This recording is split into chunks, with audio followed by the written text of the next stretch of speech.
waxaa lagu jiray maalmihii ugu horreeyay ee bisha barakaysan ee Ramadaan.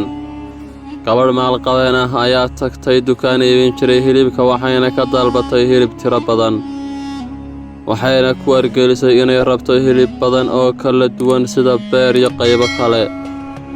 Intii hilibluhu uu u diyaarinayay dalabka marwadaas ayaa waxaa dukaanka soo gashay gabadh miskiin ah oo xaalkeeduna iska hooseeyo.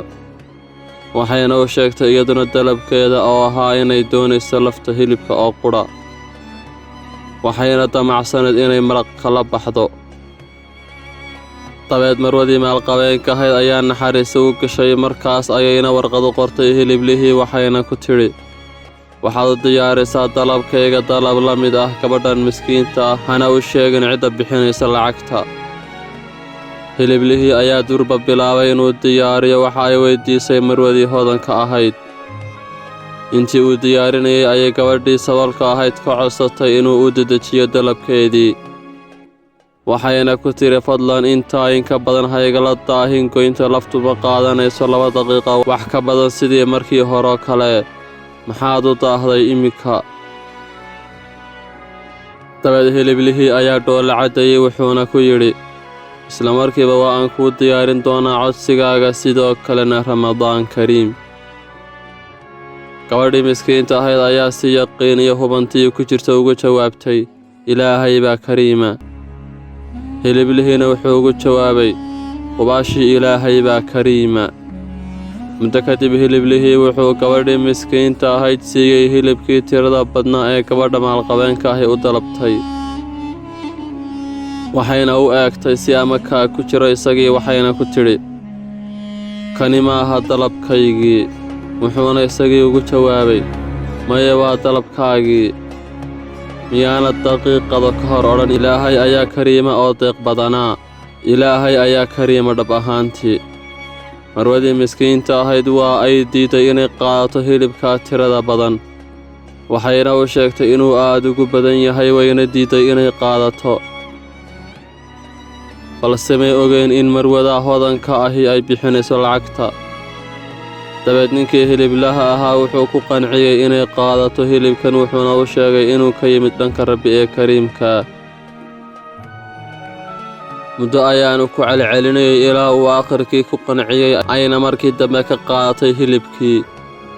Marwadii hodanka ahayd waa ay faraxday kadib markii ay aragtay marwadii miskiinta ahayd oo qaadanaysa bicihii hilibka ahaa ayna kala baxday dukaankii hiliblaha. Kadibna waxay weydiisay hiliblihii xisaabtii dalabkeeda iyo dalabka marwadii miskiinta ahayd.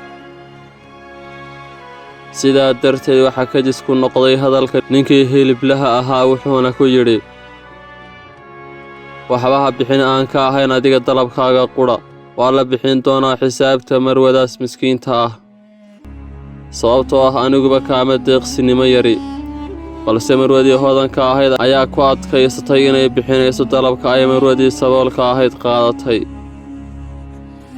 muran iyo dood kadib waxay isku raaceen in xisaabta dalabkii marwada miskiinta ahayd ay qaadatay si siman loo qaybsado. marwadii hodanka ahayd ayaa ka soo baxday dukaankii waxayna fuushay baabuurkeedii. intii ay waddada sii socotay ayaa waxay aragtay marwadii miskiinta ahayd oo hilibkii u qaybinaysa masaakiinta, iyadoo gabadh khudaarta iibisa ay siinayso bac hiliba. nin da' ah oo shaqaale nadaafadeed ahna iyadoo siinaysa bac kale iyo qaar kaloo kala duwan. marwadii hodanka ahayd markay aragtay muuqaalka cajiibka ah waxay bilowday inay ku dhex oydo baabuurkeeda. iyo kadib markay xasuusatay mowqifka ninkii hiliblaha ahaa ee ku adkaystay inuu kala badh bixinayo waxa ay gabadha miskiinta ahi qaadatay. marwadii hodanka ahayd waxa ay ka degtay gaadhigeedii waxayna u tagtay marwadii saboolka ahayd waxayna ku tidhi, maxaad dadkan hilibka ugu qaybinaysaa? Ilaahay wuu kuugu deeqay arsaaq ballaadhane. maxaad carruurtaada ugu qaybin weyday? dabeed marwadii miskiinta ahayd ayaa ugu jawaabtay iyadoo dhoolla caddaynaysa, horeba waan ugu qoondayay carruurtayda qaybtoodiina waan siiyey oo kiilo hilib ah ayaa aan u qaaday. intaas ayaana nagu filan maanta. maxaa yeelay gurigaygu ma laha tallaagad ama qaboojiye. haddii aan hilibka intaas laga qaatana waa u qurmi doonaa. waxaanan is idhi kuwa baahan sii sidoo kalena Ramadaan Kariim. marwadii hodanka ahayd waxay ugu halcelisay Ilaahay baa kariima ama deeqsiya. tanina waa bishii Ramadaan, bishii waxbixinta iyo deeqsinimada. intaas ayayna ku eg tahay qisadeennu maanta.